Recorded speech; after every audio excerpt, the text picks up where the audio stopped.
Hello, this is Ed Breen.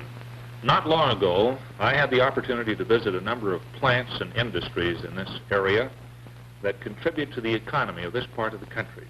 Don Zarobsky was with me to film their activities. It was an exciting and pleasurable experience.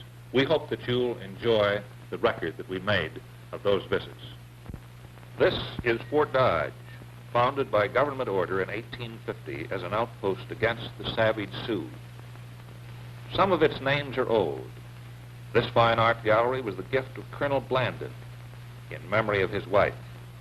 Its permanent collection, including many fine moderns, Tamayas, Beckmans, and others, is valued at over $200,000. Near it is the Vincent home on 3rd Avenue South and 9th Street, one of the city's pioneer families engaged in banking, clay products, wholesale groceries, and publications. It's a city of fine old homes and excellent schools. Junior High occupies a commanding site overlooking the Des Moines River, where John F. Duncombe once built a showplace. The Fort Dodge business section contains many handsome buildings. This one is the Warden Building, containing 145 apartments and many offices, including those of the Fort Dodge Laboratories and the Quaker Oats Company, also the studios and offices of KVFD and KQTV. Central Avenue, looking west of the town clock and the courthouse, is noted for its fine stores. Nearby is one of Fort Dodge's leading banks, and down the street is the YWCA. These are familiar sights to 260,000 people of northwest Iowa who are frequent visitors. Nearly 29,000 people live and work in Fort Dodge. Many of them are engaged in some activity, professional or retail, in offices or stores along this busy street. Most of the wage earners of the town are engaged in manufacturing and processing, the backbone of the town's economy. Carl King, one of America's great conductors and composers, does summer concerts here under the stars in this handsome band shell. Its design won first place in international competition at the Academy of Design in Paris. The people of Fort Dodge and their neighbors have a number of fine parks for picnics and outdoor recreation. This is Olson Park. Others are Crawford, Loomis, Finney, Reynolds, all named for their donors. Fort Dodge has two fine hospitals. This is St. Joseph's Mercy Hospital. In the past 5 years, Fort Dodge has built 4 new schools and made major additions to others. This is the new Senior High Junior College building. The central hall of this fine building is over 600 feet long. At the far end from where we stand is a gymnasium seating 3,600 for basketball games, a wrestling room lined with rubber, 2 music rooms, one for the band and one for the chorus, and a modern theater seating 700. The school maintains its own cafeteria and has complete laboratory equipment for agriculture and industrial arts. These scenes were taken in the late fall of 1958. Nearby is Fort Dodge's newest church and one of its most beautiful, the First Evangelical United Brethren. 20 years ago, making use of PWA labor and bricks from the old high school, the Fort Dodge school system acquired one of the finest high school stadia in Iowa. The high wall embraces a field house, a football field, a baseball field, and a quarter-mile track. The stands seat 5,000 people, but when the Harvest Festival moves in, as many as 25,000 find accommodation on the field and in the stands. To the left of us, from where we stand, is the baseball diamond, just beyond the football scoreboard. KVFD has broadcast all of the high school games and many of the college games from this fine stadium. And our broadcasts come from a press box located high in the stands. And this is the press box from which we broadcast. These scenes are taken along Loomis Avenue and are typical of the new homes being built in Fort Dodge, eloquent testimony to the healthy state of the city's economy, which rests firmly upon diversified manufacturing and processing. For years, Fort Dodge was known principally as the home of the nation's leading gypsum industries. Then it acquired packing plants, but today its economy depends upon no one field of endeavor, but rests upon a broad base of many different kinds of industrial activity, most of them in some way or other native and natural in this particular area.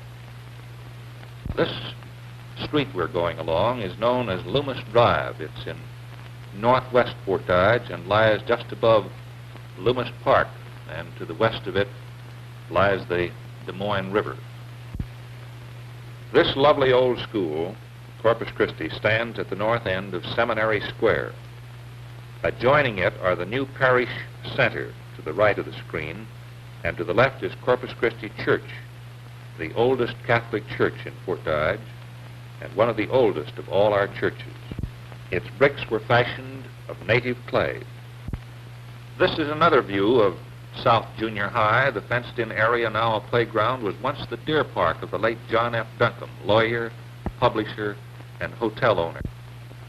Lutheran Hospital, standing on the west bank of the Des Moines River just above Herring Viaduct and Kenyon Drive, gives Fort Dodge, with Mercy Hospital, a total capacity of 500 beds. Beyond Lutheran Hospital to the west is this home for the retired, Friendship Haven. Dodgeon Industries has for its officers Claude Dodgeon, President, Jack Dodgeon, Secretary-Treasurer, Joe Dodgeon, Vice President, and John Dodgeon, Vice President in charge of sales and of the Humboldt plant. John Dodgeon directs the work of the Humboldt plant, where they build the Dodgeon Twin, the Dodgeon Mixovator, and the Dodgeon Vulcanizer. These sell from the Middle West on up into Canada and out to the Pacific coast. This is Harold Ennis, Mr. Ennis's assistant manager. Here he's seen talking to Walt Fiesler of the Fort Dodge Box Company. Marion Olson is the bookkeeper of the Humboldt operation. In the Fort Dodge headquarters, east on Highway 20, Claude Dodgeon, President, directs the entire company's operation.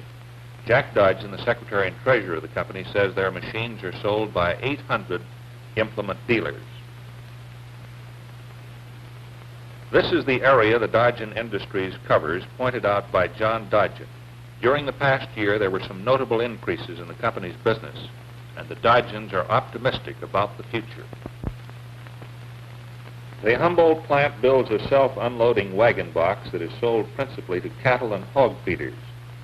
This is Morris Miller, chief machinist, working at a turret lathe in the plant. The first of the Dodgeon-developed self-unloading wagon boxes replaced 4 teams and 8 men on a large farm near Fort Dodge. It saves the price of the unit every month. Ray Johnson, the plant superintendent, is working at this smaller lathe on a jig for the new all-purpose Dodgeon bulk feed unit. Lewis Collins is the job work foreman and the plant service manager. This welding is being done by Jake Rohr. It's an important process in the Dodgeon plant. And so is the painting, which will protect the finished machine against sun and wind and weather. Glenn Rosendahl, production foreman, is preparing to dip the gearboxes for a stalk cutter. This is the Dodgeon bulk box, an all-purpose bulk and bag feed box.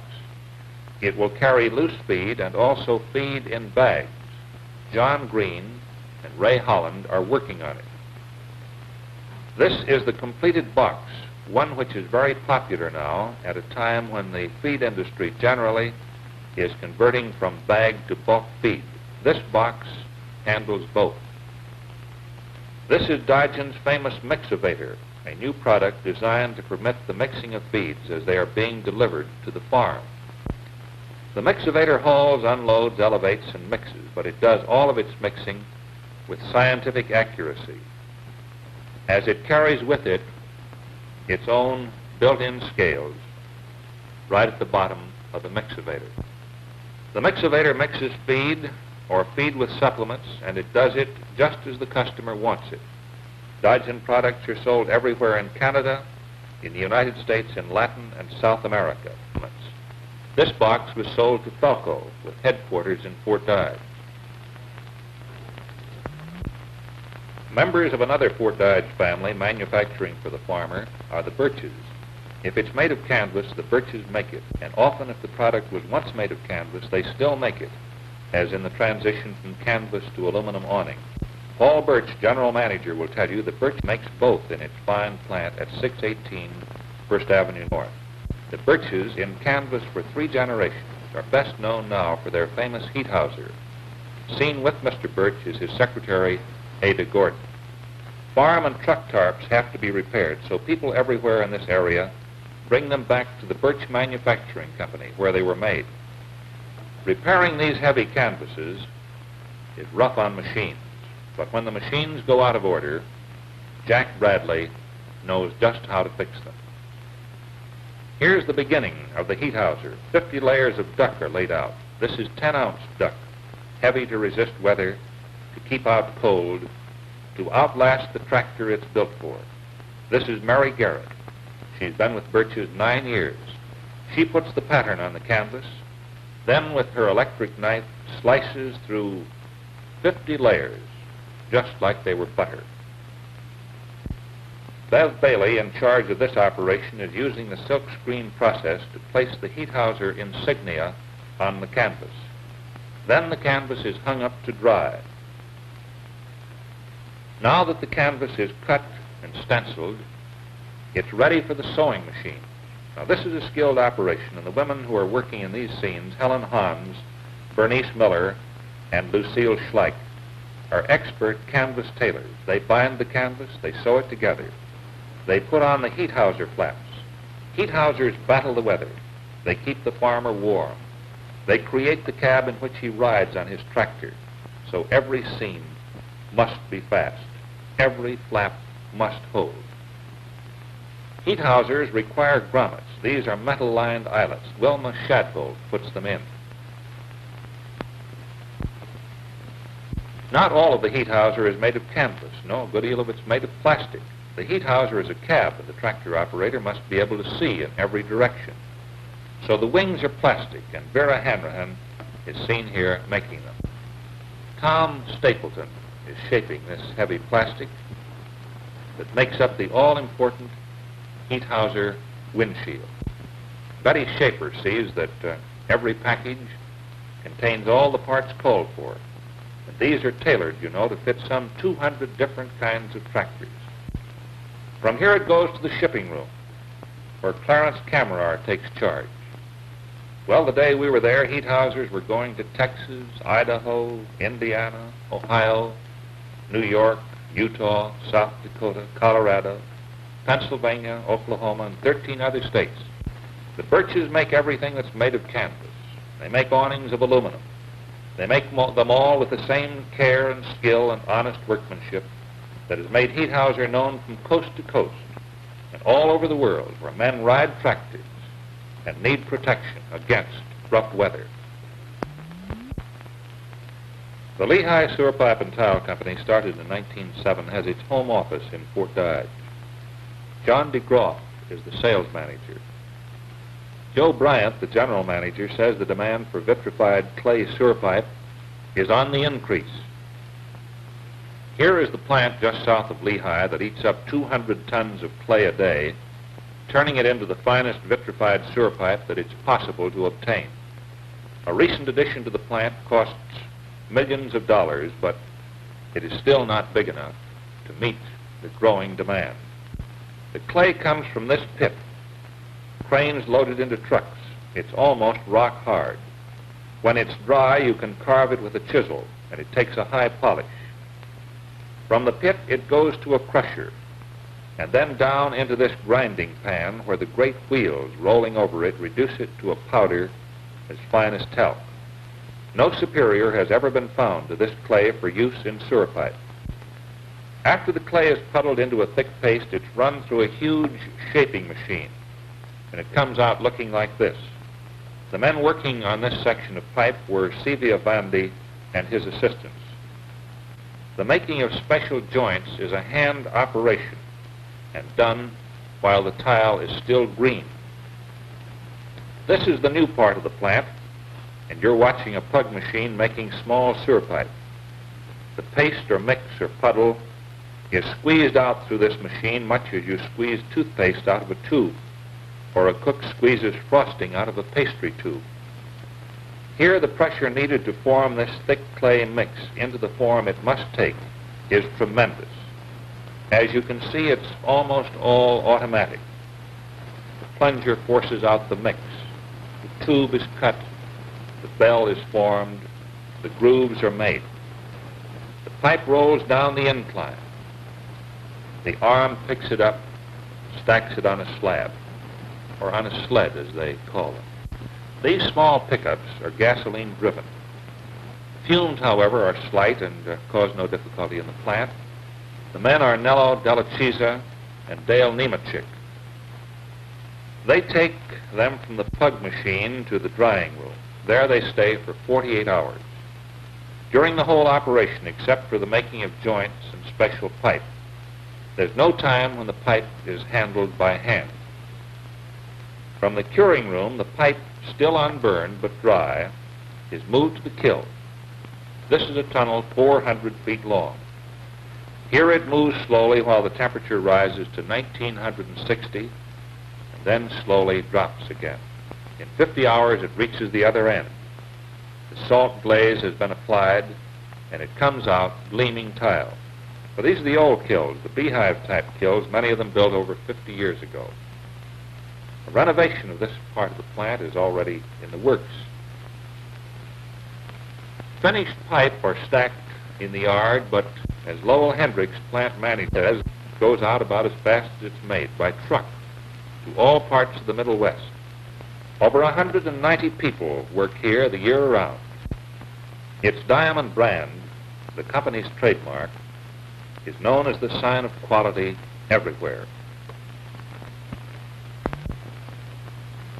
When Mrs. James Tracy, one of the 14,164 subscribers of the Central Telephone Company in Fort Dodge, goes to pay her bill, she usually does business with Gladys O'Toole. But if Miss O'Toole is busy, there are other pleasant people to serve her. On a new installation or a color telephone, she might talk to Leona Bradley or to Ray Rossing. When you dial long distance, these are the girls you talk to through the day or night, working in shifts. 95 are there to serve you. When they call Chicago or Los Angeles for you, they dial a number just as you do.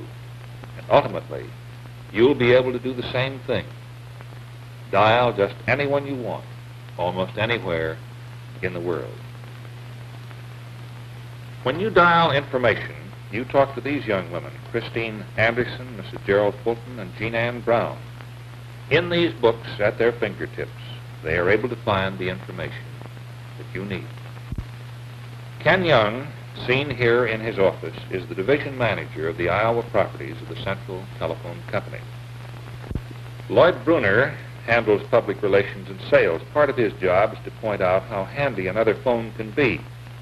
He'd like you to have a phone in every room in your house, in every part of your plant. And if you live on a farm, one in the barn, one at the feedlot, and eventually one on the tractor. Central Telephone runs a school located in the company's building at 216 Central Avenue. Company employees come here for classroom instruction on all sorts of telephone problems. William Gibson is one of the instructors. The student is a young man from Park Ridge, Illinois. Director of the school is Floyd Lohafer. From 4 to 8 people are trained at a time. They come from the company system covering 4 states. In this same building, the company cleans, rewires, and repairs thousands of telephones every year. These come from the company's properties in Iowa, Minnesota, Wisconsin, and Illinois. Byron Young is the manager. The repairmen, Roger Reesner, Roger Meacham, Roger Edson, Ronald Carlson, and John Holmquist clean and repair 50 to 60 phones a day. After the wiring is renewed, cases are cleaned, and the dial mechanism is tested. And if there is need, it's repaired. The men who are doing this work are Merle Wing and Grant Reinhardt. After their work is done, the dials are checked by Don Bethel before they're installed in the phone. It is through this intricate maze of wires that your telephone call reaches nearly everyone in the world. At the present time, the capacity of the Fort Dodge system is being doubled. On that rare occasion when your phone is out of order, Bill Miller makes a test, relays information to the 6 men who work on maintenance. The current in your phone is direct current. It comes from these batteries, which are located in the basement of the telephone building at 616 First Avenue North. Alternating current from the Iowa, Illinois Gas and Electric drives a motor which generates direct current. This is stored in these batteries to give a non-fluctuating supply and to build up a reserve against any emergency. If there should be a power failure because of a flood or a fire or a storm, your phone will still operate. Current would be available from this gasoline-driven generator. Skilled men keep your phone service up to date. Carl, Diane, and Craig Townsend are doing a job on these circuits that will double their effectiveness. Wires in endless patterns bring you in touch with anyone, anywhere in the world. No one, remember, is farther away than your telephone. Art as a form of communication is as old as recorded history, but it has remained for American outdoor advertising to make most effective use of the painted medium in the world of business. It begins in the art shop, where the artist works out a design in miniature detail before enlarging it into the familiar roadside painted display unit. Some of the fine examples of this form of outdoor mural in our surrounding area are shown by the camera. The vast and skillful industry behind the painted display unit is represented in Fort Dodge by one of the most modern and extensively equipped plants in the United States, the Colmes Bulletin Company, located on Highway 20 just east of town. A desire to communicate an idea to the public results in a conference between Ed Breen on the left and Robert Colmes on the right, discussing in detail a miniature sign soon to emerge as a painted bulletin. You are actually seeing the beginning of what has become a series of historical markers placed by KQTV at points of interest in the Fort Dodge area. A miniature of the proposed sign is projected in the Colmes plant onto heavy paper, where the images are punched into the paper, making a pattern. When the pattern is completed on the projection board, the perforated paper is rolled off by the plant crew and is ready to be transferred to the actual material on which the sign is to be painted. The paper pattern is restrung on the material to be painted, and the actual design outline is achieved by tapping blue powdered chalk through the perforations. The artist then has a blue dotted outline to follow as the key to his design. Then the artist advances to the actual painting, using his own individual skill to achieve shadings and color tones. Outdoor signs are renewed regularly, and this is done on the spot. A crew of painters are reworking a sign on the highway north of Fort Dodge. Intricate details are sometimes involved in repainting, calling for especially skilled techniques on the part of the painter. When the painters have finished, the painted display appears like this. The sign actually shown here is located south of Fort Dodge, but is an exact duplicate of the Shimcat message on which painters were shown working. Painted displays are originated inside, and the plant artist puts final strokes on giant figures of children. They are part of a three-dimensional design in a series being placed by the Tomahawk Corn Company throughout Iowa and in some neighboring states. All of the sign components are made in the plant before being mounted outdoors. Men in the Colmes plant use the specially designed hydraulic elevator to try the fit on the bread corn disc, one of the components in the Tomahawk corn signs. This series, advertising the seed company's brand Tomco, is one of the largest orders ever placed by an Iowa firm and is the largest order ever produced in the Colmes Fort Dodge plant. More than 20 giant displays are coming out of the plant on this order alone. When the sign has been completed in the shop, it's moved to location and mounted permanently. Here you can see the workmen putting the figures of the children in place. This one is placed on Highway 20, east of Fort Dodge. Yes, painted displays located by the Colmes plant in and around Fort Dodge are some outstanding examples of outdoor advertising. The camera zooms in for a close look at a sign and then shows you a typical roadside painted display. In 1945, John Grundon, Jack Saxton, and Harlan Rogers invented a new tool for farmers, the hydraulic farm hoist. They called it Stan Hoist and started the Standard Engineering Company. Today, Harlan Rogers, president, carries on with the diversified line of farm implements. John Saxton, Jr., vice president in charge of production, is seen here with Merle Sanford. Jack Rogers is vice president for sales, and Herb Anderson is secretary. Mrs. Mildred Schreiber is treasurer. Today, the Stan Hoist all-steel wagon with all-steel running gear and built-in hydraulic lift is one of Stan Hoist's many fine products. These Stan Hoist skilled workmen, Charlie Pingle and Kenneth Daniels, Jr., are forming the steel sides of the box. This brake press of 50-ton capacity is soon to be replaced by one 3 times more powerful. Gene Schoon and Lloyd Phillips are here preparing a Stan Hoist bucket for the painting vat. In its big modern plant on Highway 20, east of Fort Dodge, Standard Engineering fabricates everything that goes into its line of hydraulic lifts, grain elevators, manure loaders, metal grain boxes, and all steel fence. Steel is machined, tubes are cut and fashioned on powerful lathes in the hands of expert operators. Steel is welded and drilled. From the design room to the machine shop, the painting vat, finally out to the shipping yard. The business of Standard Engineering has prospered through the years. It survived a disastrous fire in 1948. Today its products are shipped all over the United States and on up into Canada. Year-round, more than 75 men find steady employment, building the Stan Hoist line of loaders, farm hoists, elevators, steel wagons, manure spreaders, and steel fence. Mr. Rogers said business had been very good and future prospects seem excellent. On this Webster County farm, not far from the Standard Engineering plant, Louise Schmoker and Carl Sharp are using Stan Hoist equipment to harvest a record-breaking crop of corn. They're using a Stan Hoist steel wagon with a built-in hydraulic lift and using the Stan Hoist all-steel running gear. The Stan Hoist elevator is being used to carry the corn up into the crib. The Stan Hoist built-in hydraulic lift tilts the wagon and the corn starts spilling down into the Stan Hoist elevator. The bed of the wagon is as smooth as a dance floor and is the strongest ever built. Stan Hoist elevator is built in a size for every farm, designed and engineered to give years of trouble-free service.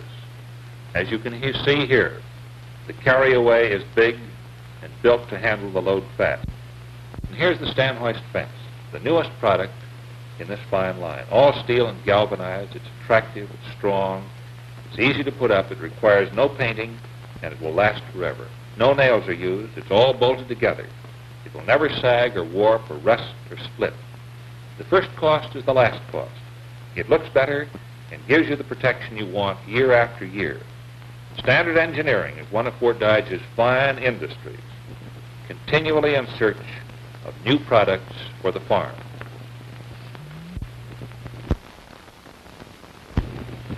East of Fort Dodge on Highway 20 stands this handsome home of the Northwest Steel Corporation. It was organized in 1951, and for the past several years, under the dynamic leadership of its president, Charles Nimitz, has been first in sales for strand steel. Builders with problems who come to Northwest Steel find their solutions in this room. It's the engineering and design center of Northwest Steel.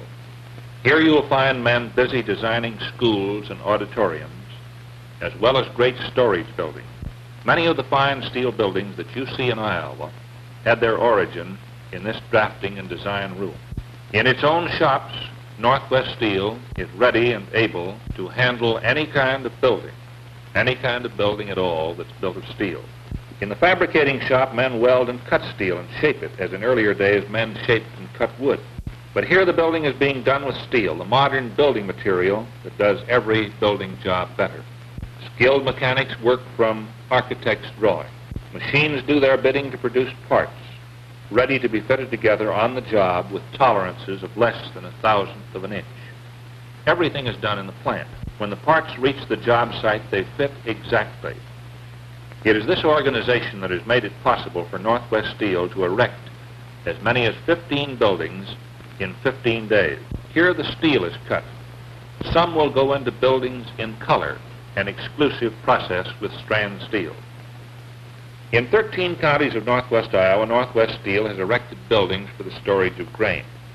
This one is at Roberts, a few miles south of Fort Dodge. Others have been built at Eagle Grove for the Boone Valley Co-op.